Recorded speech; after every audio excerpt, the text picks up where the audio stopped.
Okay, so I'm recording this at 2 o'clock in the morning. And what I wanted to talk about here is the bill that got pushed through. So here's the Ballotpedia, a Bipartisan Safer Communities Act of 2022. Let's see, expand the whole proposals in the bill include expanded background checks for individuals under the age of 21, purchasing firearms, 11 billion mental health services, including funding for Medicaid, certified community behavioral health clinics, blah, blah, blah, preventing individuals who have been convicted of domestic violence, misdemeanor or felony and dating relationships from purchasing firearms for 5 years. Let's see, crisis intervention order programs, also referred to as red flag laws. So that's probably the biggest part of this. Let's see. Allow authorities to confiscate firearms from individuals who have been determined by a court to be a significant danger to themselves or others. Blah, blah, blah, blah, blah. There's a lot here. So, to begin with, let's see. Okay. So, 14 Republican senators. Yeah. So, Roy Blunt, Richard Burr, Shelley Moore Capito, Bill Cassidy, Susan Collins, John Cornyn, Joni Ernst, Lindsey Graham, Mitch McConnell, Lisa Murkowski, Rob Portman, Mitt Romney, Tom Tillis, and Todd Young. 2 Republicans did not vote, 34 voted against. Okay, so to be clear, right, the 14 Republicans that voted yes on what we're looking at, I've heard people call them spineless and things like that, but I don't think that's an accurate assessment of these individuals. I think more likely than not, these individuals are choosing to do this either A, because they believe it will get them good press, or B, because it's what they actually believe. And both of these things are not good in the context of being Republican senators. So, one, yes, it would be just a spinelessness and more of a shifty slime-like nature there. You know, a rat, if you will. You know, a plague rat, more like. Anyway, if that's their reasoning, yeah. So then, at that point, yeah, they're just not good people. But what I'm thinking is more that I think more likely than not, some of these people, maybe not Mitch McConnell or Lindsey Graham or Mitt Romney, but some of these others who are involved, I think more likely than not, this may be something that they actually believe in, that they actually believe that this is the right path to take. And I think that's probably worse than them being, you know, slime. So, if this is what they actually believe, and keep in mind we're talking about things where it's essentially an endorsement of federal red flag laws. We're looking at individuals who, if your concern is the Second Amendment, if you have any concern whatsoever with Second Amendment rights, these are not individuals you should vote for. So, let's see. I'm pretty sure, you know, the senator from Texas probably has something to worry about given the nature of Texas. If I remember correctly, I think, does Utah have a high gun ownership rate? Kentucky, yeah. I'm guessing more likely than not is that's not exactly what you want. But who knows? They keep voting for Mitch McConnell.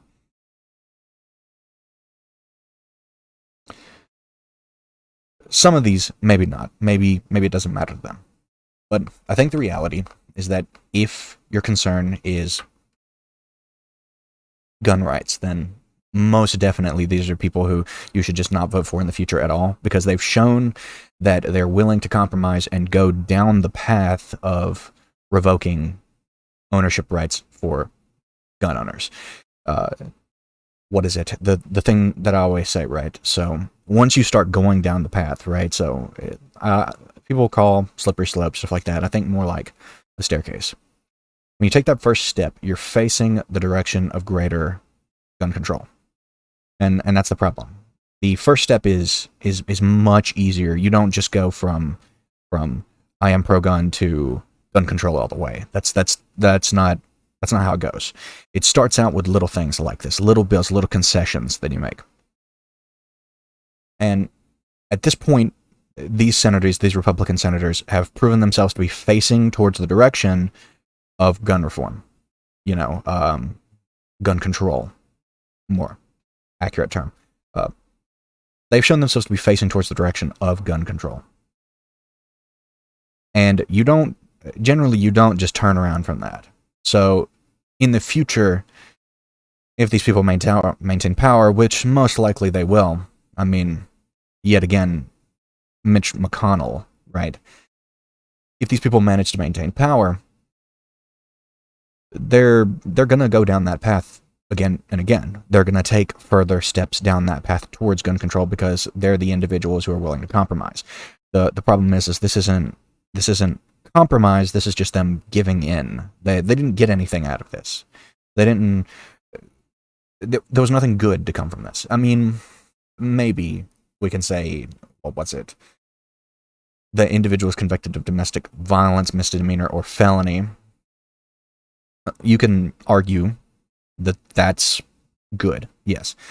However, I don't think that this is the reason why they signed. It just doesn't seem to be too severe of an issue to sign onto a bill that your negatives are far outweighing your positives.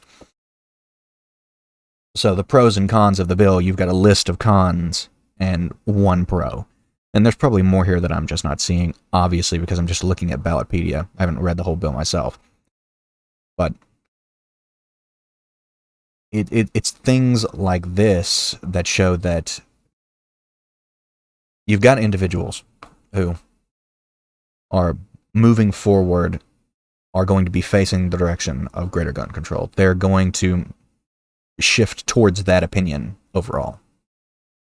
Now, this is obviously not the only news about gun control. What is it? The Supreme Court, let's see. Okay, so what the Supreme Court has done is essentially allowing individuals to carry their gun between their home and work and wherever they see fit, essentially allowing them to open carry and conceal carry as long as at least they can get a permit, because Kavanaugh confirmed the right for states to have to confirm the rights for states to give out permits and prevent you from doing certain things without a permit. It essentially allows you to carry in places that, say in New York, you would not normally have been able to carry in like large cities as such. It also allows for individuals to actually get the permits that they were denied to begin with. There were rules in different states, specifically New York, we're talking about, you had to provide a reason to gain a permit. So you could not provide a reason, you could not provide various reasons. You had to have a good reason to carry the gun. You had to have a good reason to own the weapon. Very obviously an infringement on your right to keep and bear arms, because generally individuals who went in and said that their interest was for self-defense, which seems to be a pretty obvious statement to make whenever asked why you want to carry a gun, generally you would not have the ability to carry it outside of your home, or maybe not even get the permit at all.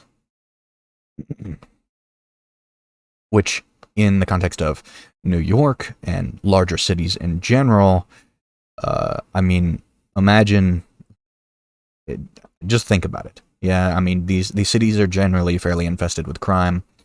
I think usually your greatest worry is not inside your home, though there will be some worry of someone breaking in. Surely that's not your greatest worry. I imagine your greatest worry is more on the streets whenever you're going from location to location. So, situations like that. Now, there have been arguments that the people of the United States are not interested in an expansion of gun rights, that they are for gun restrictions, and so on and so forth. I obviously disagree. I mean, the rate of gun ownership has skyrocketed in the past few years. And I think that there are obvious reasons for that to be the case. I mean, I don't think I need to pull up an article to show that there were 2 years? 2 years of rioting, violent rioting. I mean, buildings being burned down and stores being looted and all manner of things.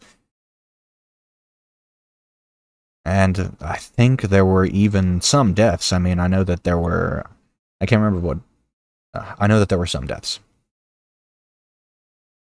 Though I'm not sure of the exact number. And situations like right here, so I'm going to use Wikipedia, even though it's trash. It's the killings of Aaron Danielson and Michael Reinl, and I think this is emblematic of a reason why both sides would be interested in an expansion of gun rights versus a, tightening, gun control. In this situation, we're talking about a member of Antifa and a member of Patriot Prayer. So we have two individuals from completely different sides of the political spectrum. And you have a video of the shooting occurring. From what I could see in this video, it's obviously someone on the right being hunted down by someone on the left. And in this context, I mean, this is an obvious reason for someone on the right to own a gun when they're literally hunted down and killed by someone on the left. However, we also look at, Michael Reinl. Michael Reinl is on the left. And in his situation, he was, from a left perspective, hunted down and killed by the police. And I think that there's definitely an argument for that being the case. I mean, Michael Reinl obviously showed himself to be an exceedingly violent individual, given the fact that he was a leftist who went out and hunted down and killed someone on the right. So he's showing an exceptional willingness to commit extreme violence that is uncharacteristic for individuals on the left. But then we look at the response to what happened. Let's see, U.S. Marshals that came after Michael Reinl. And let's not look at the fact that, Reinl managed to get interviews or managed to get an interview before all of this. So let's look more at the fact that the man was hunted down by the U.S. Marshals and killed. And there's definitely some, what's the word that I'm looking for?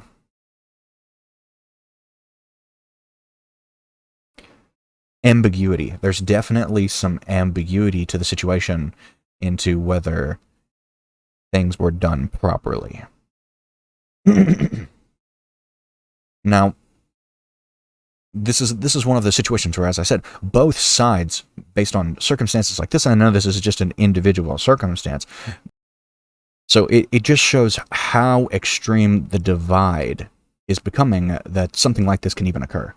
I mean, generally the left engages in low-level violence, but they engage in violence nonetheless. I mean, the far right, they engage in violence as well, but people often attribute this degree of violence, the things like shootings and the like, to people on the right. It is not often attributed to people on the left, like Reinl.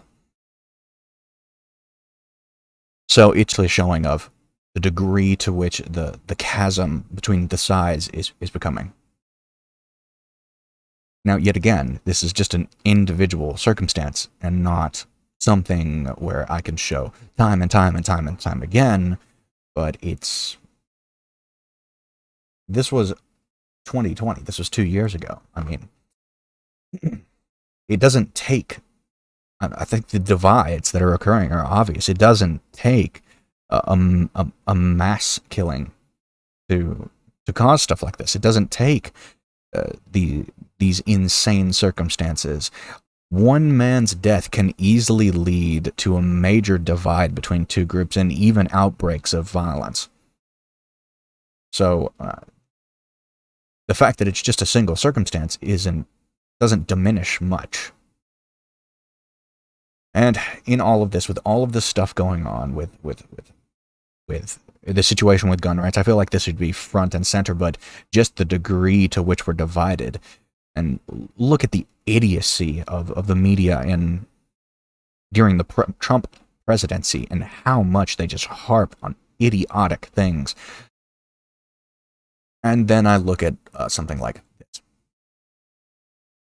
Kamala Harris's office posts a video of VP sinking basketball shot, leaves out her first 5 misses. Look, I imagine this is meant to be a joke. I imagine so. But it's just like the Trump ice cream situation. It doesn't matter what this article says at all. The fact that something as moronic as this is highlighted on Fox just shows how both the right and the left are willing to just engage in these just inane, idiotic things, when realistically we should be focused on the deepening divide and finding some way to repair it, instead of harping and picking at something as stupid as Kamala Harris missing basketball shots.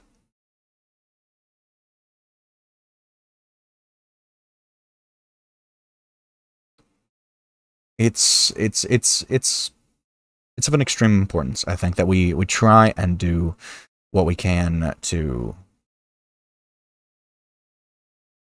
repair the divide that's forming between all of us.